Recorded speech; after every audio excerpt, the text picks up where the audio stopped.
Honorable Bob Rae, our guest. He is the foreign affairs critic for the Liberal Party of Canada. Would you like to run this country one fine day?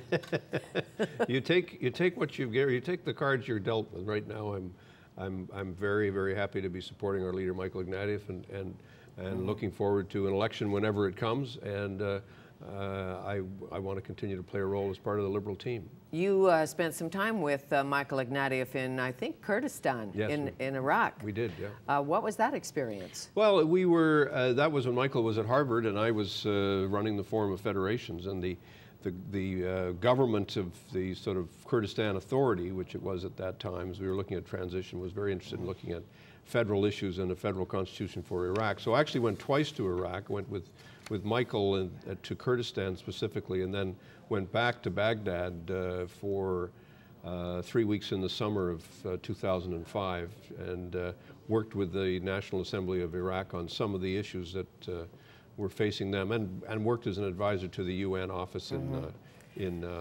Iraq. So when the United States went into Iraq and other countries supported it for the wrong reasons, essentially, not that getting rid of Saddam Hussein is a wrong reason, but somebody didn't do the math, they tell me.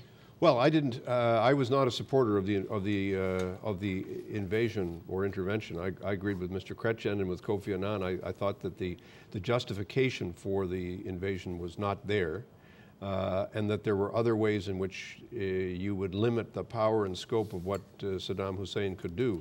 He was a brutal dictator, but he was hemmed in, and significantly hemmed in by sanctions and other steps that people were taking. So that, for example, Kurdistan had established a degree of autonomy already in the early period after the Gulf War. So I was not an advocate of the intervention. However, once the intervention had happened and the UN was re-engaged, then I didn't think Canada or anybody else could just walk away and say, well, we're not concerned about the stability of Iraq. The stability of Iraq is still a challenge for the world, and it's a challenge for the people of Iraq. And good against evil is a challenge, but fighting an opponent with a different value system, difficult. Yeah, well, but again, I think we need to be a little bit more encouraged by the fact that in just about any country you can name, there are an awful lot of people who who share some values that we do share. The notion that somehow the idea of good governance and the idea of accountability and transparency, so people say, well, these are Western ideas and they don't apply to other. I don't agree with that. I think that they may have been at one time, but there are parallels in many different cultures and many different religions. And mothers love children, and I all don't over think, the world. I don't think that, I mean, you have to be very direct. I don't think that democracy is incompatible with Islam. I don't think it's incompatible with Hinduism or Confucianism or any other religion. It just depends on the extent to which people are prepared to recognize the need to live together and to work together to build a better place. And I don't see that these religious forces are necessarily antagonistic to that, but from our own experience in the West, I would say we need to put these religious views in perspective, that if your religion says I can't live with other people, or other people are completely inferior to me, then yeah, we do have a problem. Yes, because you have a country of regions with different ethnicities, and somehow you have to find some peace there, but people are the engine of any country. Right. Essentially. Yes.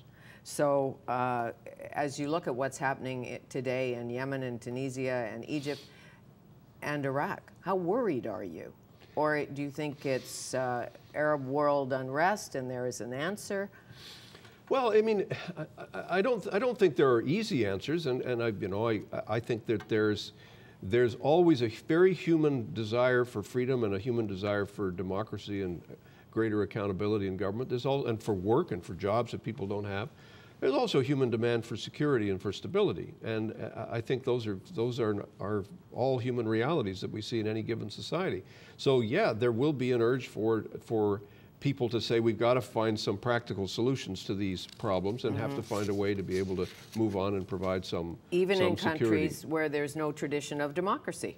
It would be nice. But you know, or would it? What's interesting is as things evolve. I mean, I think it takes. I mean, the other big thing for me is time. we have a tendency in the West to think that we can snap our fingers and get the answer. You know, let's get this Constitution. Why does it have to take so long? I remember talking to a senior American official in Iraq.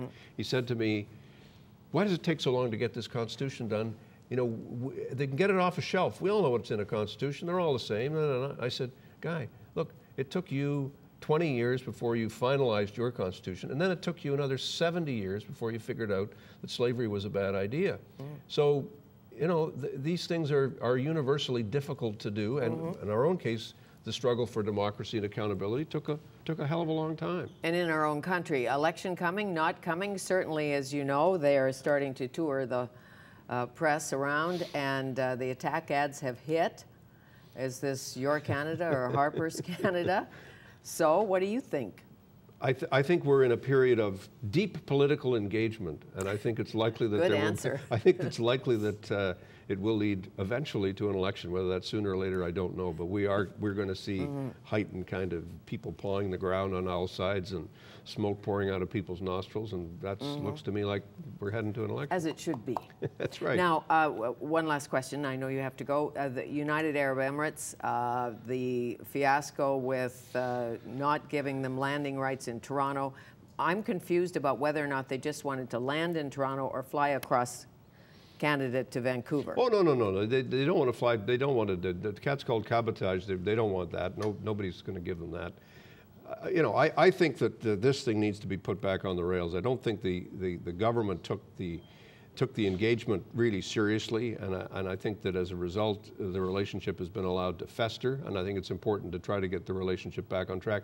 I understand from talking to my friend Scott Bryson, who's my fellow MP, that he had a meeting with Sheikh Abdullah, who's the foreign minister of the UAE, in Davos at the economic summit, and there was I think a great willingness on the part of Sheikh Abdullah to say let's try to sit down and work something out. I hope the Prime Minister responds to that in a positive way. At the moment, we need a visa now to go to the Emirates. A very expensive visa, and they've also closed the base at Camp Mirage at a cost of about somewhere between $300 and $500 million. As you know, some suggested to you a patriotic politician should not bash the government, no matter where you go. I don't do that. What I do is stand up for what I think is in the best interest of Canada, and I think I've always tried to do that as a political leader and as an individual. I'll continue to do that. You dedicated this book to your father. Yes, I did. Why? Well, he really introduced me to this world that we're in, the world of democracy. He wrote a book called with George Gallup. He was one of the first pollsters ever. I mean, my dad worked with George Gallup in the 1930s. Did his PhD thesis on public opinion and wrote a book with George Gallup called The Pulse of Democracy, and then went on to become a Canadian diplomat through the war and after in the sort of the Pearsonian and Diefenbaker and worked for Mr. Trudeau and on. So and he was a wonderful guy, and I wanted to pay tribute to him and let him know that the ideas that he'd talked about were still bouncing around my head. Oh, great. Well, go sit in the cedar bark boat and catch a bass. I will do that. And have some fun. Thanks very much. Great to be with you. Nice to see you again. Nice to see you. The risks and rewards, if she can say it, of pursuing a good idea, exporting democracy, the Honourable Bob Rae.